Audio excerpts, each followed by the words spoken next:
Just overall, great team win. That's a lot of you guys have said in the press conferences throughout the course of the weeks, and we talk about complementary football, and we talk about playing clean football and efficient football, and playing together, and momentum swings, and all that good stuff. And we finally did one tonight versus a very quality opponent. And Coach Clark, that's a really good football team. And they're beat up like a lot of teams are across the country right now, and that's a team that beat Texas A&M and went toe for toe with North Carolina. Had college game day at their university, and they've done a lot of great things there. And for us to win that game was a big time moment for our program. The first time we beat App State in school history, and it took every single one of us. There was a lot of ups and downs. I thought the offense managed it pretty well.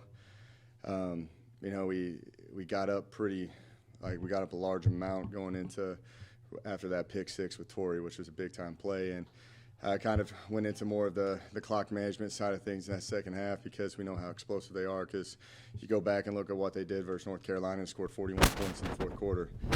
We were trying to slow the clock down, slow the game down, run as much clock, and get them to eliminate their timeouts. And we got that done early in the second half, which allowed us to, ball control and make some big plays, and got us into field goal range. And Seth Keller, who we gave the game ball to, just the consistency makes it a lot easier when your kicker is that accurate. And did a really good job, man. But really proud of these kids. They know how to respond. They want to change this place like we always talk about. And we had, a lot of constructive talks throughout the course of the week. And what I mean by that was with the leadership group. It was more player-driven. It was more calling each other out, trying to get them to elevate play. If you're there's a reason why you're in the leadership group, and it's to bring others along with you and execute in those critical moments. And I really was impressed with just the overall leadership of the group, and how, I'm always proud of them, because they're going to fight and they're going to give everything they can for this university. But at the end of the day, they were focused more on executing and doing it the right way, and they really pulled one out. We we're 3-3 right now. Still got 6 more games to go, halfway point of the season, and we got to strap it back up again tomorrow. And we got a tough Troy team on the road that can beat anybody, and and they're playing at a high level. And I think it's going to take another total team win, team effort to beat those guys. So enjoy it tonight, and then we'll be back at it tomorrow. So great win overall for our university and for our program. So questions. You mentioned complimentary football, and it really felt like you got there, what you've been preaching this whole time. It really came together tonight with everything that happened. Specifically the offense, what type of adjustments did you make this week compared to last week at JMU to what we saw tonight? What was some of the big changes? Well, there's a lot of circumstances involved with that JMU game. Like you're playing in a hurricane. We were down probably about 8 guys on offense in that game. We still, we were out Russell Baker. Dalton Cooper ended up playing. Ashton was probable for the game and ended up having 100 yards, which, I wasn't expecting him to play. Toe and Jules are still kind of out. Calvin didn't play much. He's hurt. There's, tight ends. Mike is out for maybe the entire season. Who knows? He's out for a while. So there's a lot of moving parts that happen in that JMU game, man. And with the circumstances of the weather and all that, we managed the game decent until those turnovers.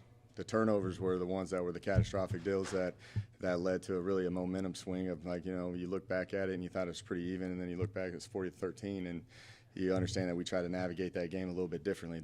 We're more healthy out here, better weather conditions, and we were able to get the ball in space, and the run was popping when it needed to be. We were very concerned about their defensive ends the entire game, because they completely got after A&M a couple weeks ago, where A&M's a pretty solid program, and they held them to 38 plays of total offense in that game, A&M. So we needed to be more creative, try to find ways to screen them, try to find ways to get it on the perimeter, do a lot of things of that nature. And I thought we spread the ball pretty well in that first half, and then when we got to the second half, it was more about running the clock out and trying to, try to get their timeouts out of there, and just more of a game management side of it. That pick six was obviously a great turnover, but also 4 turnover on downs for the defense, a lot of 4th down stops. Thank you. Do you really think that the defense, its ceiling is really coming to a head at this point in the season? Yeah, no, they're playing at a high level. they ran out of gas a little bit because they take that first drive and they drive it all the way down. They get the pick six and then they go all the way down again. So we were trying to run clock. We were okay at times offensively, and then there was a 3-and-out and the one at the end of the game, which we could have been more efficient with. But I think the defense is playing at a high level. You look at, they were 6 of 15 on third down. We were 9 of 15. That's one of the reasons why we were successful on offense, is because we were converting third downs. But yeah, the fourth down conversions, we didn't even get into those, and they were 2 of 6, which was a big time deal. With a pick six and 4 turnover and downs, it's given the offense ample amounts of opportunities to try to seal the game and score points and stuff. So, the defense is playing at a high level, and we're going to need them consistently to do that throughout the course of this year, because that's what wins games. Is when you got a defense playing well and the offense can capitalize off of it. It's the largest home crowd against the Sun Belt team for Texas State here. A team that you were 0-6 against. Texas State was 0-6 against, I should say. Does this feel like a signature win for you, something that's been bubbling the last 4 years? I thought it was just a great win overall for our program. It's always about the kids. It's always about the program and everybody in here. There's a lot of work that's gone into this. There has, and I just think that's a momentum kind of game for us to understand what we're capable of doing. If we play together and play clean football and play the game of football the right way. And so that's a big win for these kids in terms of just the confidence level of showing them and showing everybody that we can play with anybody, because that's a very good program right there. And at the end of the day, we got to strap it up and do it again next week, because Troy weren't lost on that Hail Mary and had control of that game as well. So it's a great win. Never going to take winning for granted, but it's not really surprising to any of us in this room for our players, because we've been talking about it and we know what we're capable of doing because we see it on a daily basis, and we got to consistently do that now. So that's kind of the next thing that we talk about is consistency. We had a great team win today. Can we consistently do it again next week?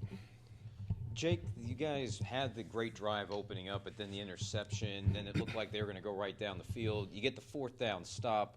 It kind of felt like the momentum switched because not much went right for Appalachian State after that. Just talk about that defensive stop where people thought Bryce was going to go right down the field, but you get that stop, you get the score, and you guys are off and running. Yeah, that was I thought that was the biggest momentum swing in the game, like what you're saying, because we threw a lot of bullets at them early, and then we got it all the way down, and we throw that interception.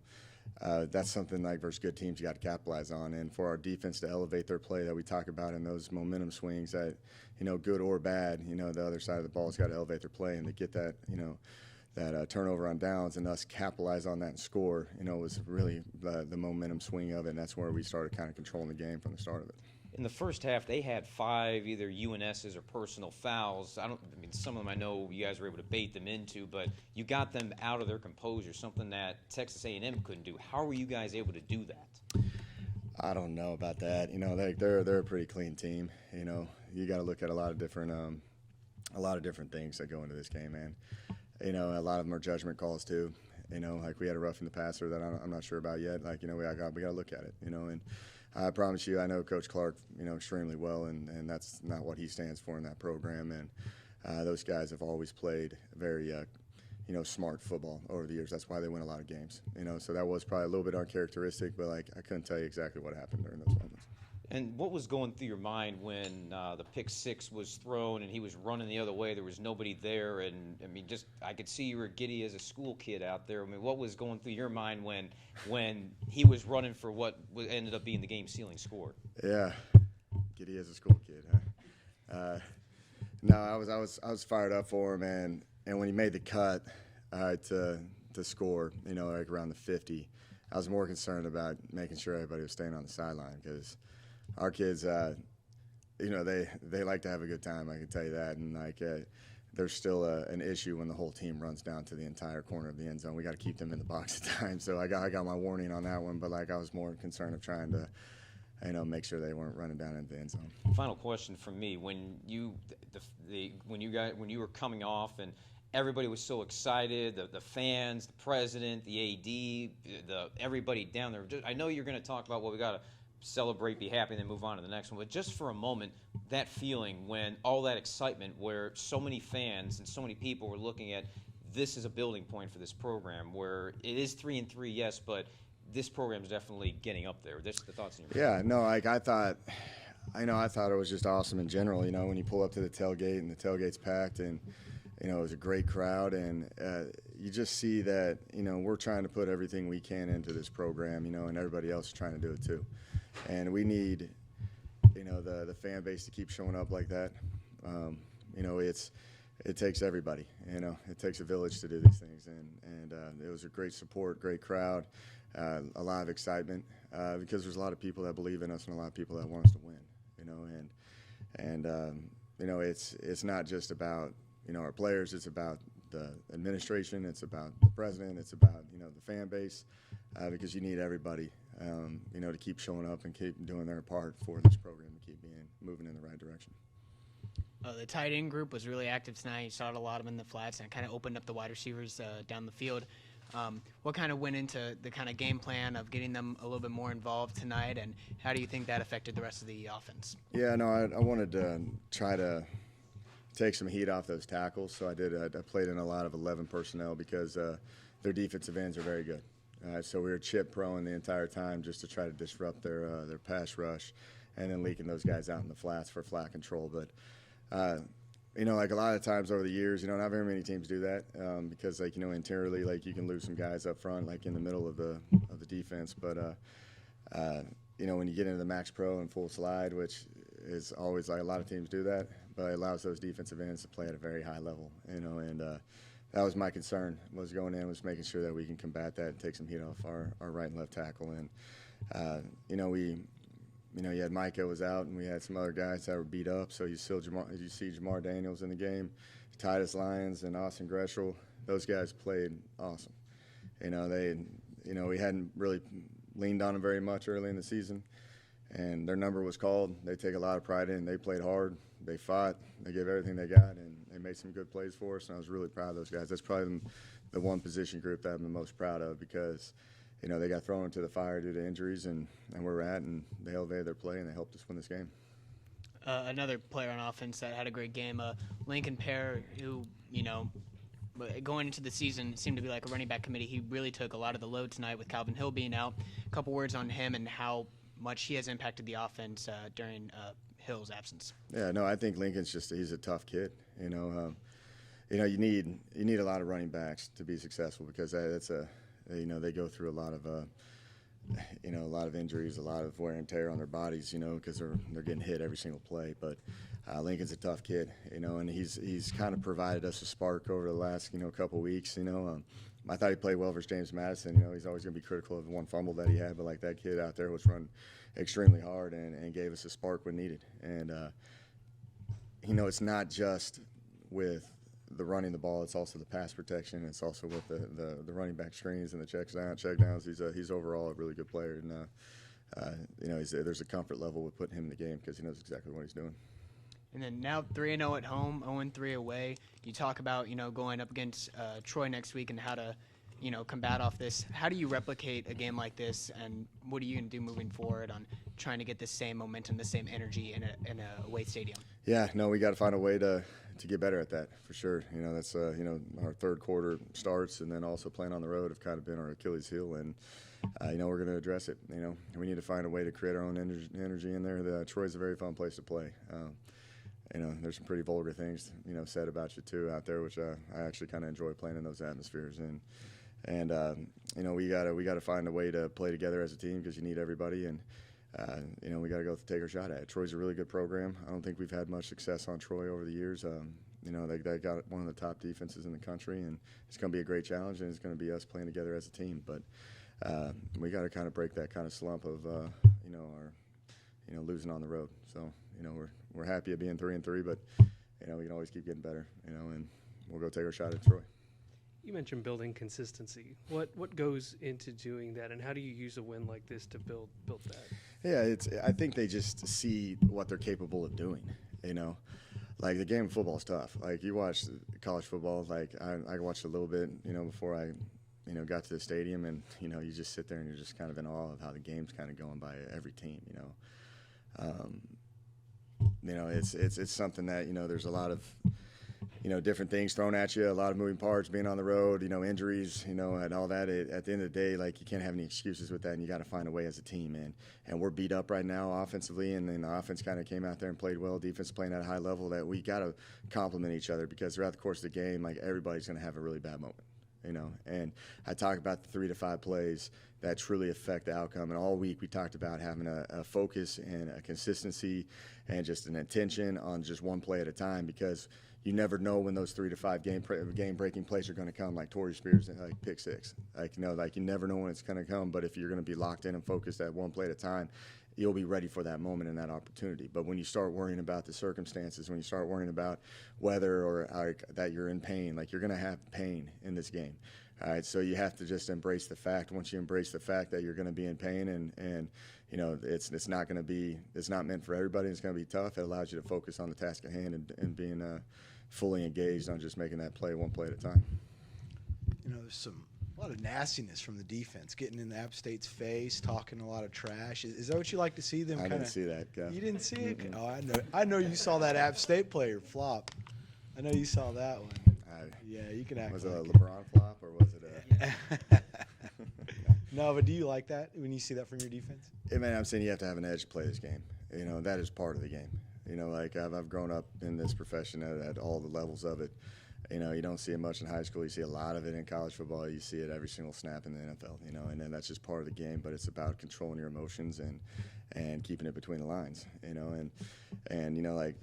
Like you sit and you look back, and Barbie got a personal foul last week. Like, I've seen a lot of the NFL players, from Aaron Donald to Myles Garrett and all that, have their moments when they have just the kind of little mishaps. Right? It's a tough, violent game, and it tests you emotionally, it tests you physically, and when you see people lose their minds at times, like, that's part of the game. Because you try to go out there and go full speed in a guy every single play and fight somebody, like, I promise you'll break down at one point, and it's up to us to control it and have your teammates get you out of those situations and make sure that you're the better man and you don't retaliate. So, but that's a part of the game, man. It is. I didn't think anything of that when I was out there. 25,000 fans, October game. You guys were 2-3, going into a game. You're 20-point underdogs. You still get all these fans out there. Does that kind of show what can happen here if it's curated properly in this area? Yeah, like, I'm saying, like, when we were 2-2, it's one of the better records they've had here in a long time. Like, it just shows you, like, kind of where we're going with this, and we're going to keep showing up and going. But like, it just shows that we have a product that people are excited to watch, and there's a lot of pride in this university, and our goal is to keep building it and keep bringing the consistency of them into the games, and we got to do our part. Everybody's got to do their part. And man, it was fun to kind of sit back and see a lot of people out there, and you heard them, in those critical moments on third downs. It got pretty loud in there at times. So it was awesome by our fan base, and I can't tell them enough on how much that's appreciated by our players, because energy is very contagious. And we feed off of the crowd in a lot of ways, especially when we're going through some adverse times. So that was just awesome in general by the university and our fan base.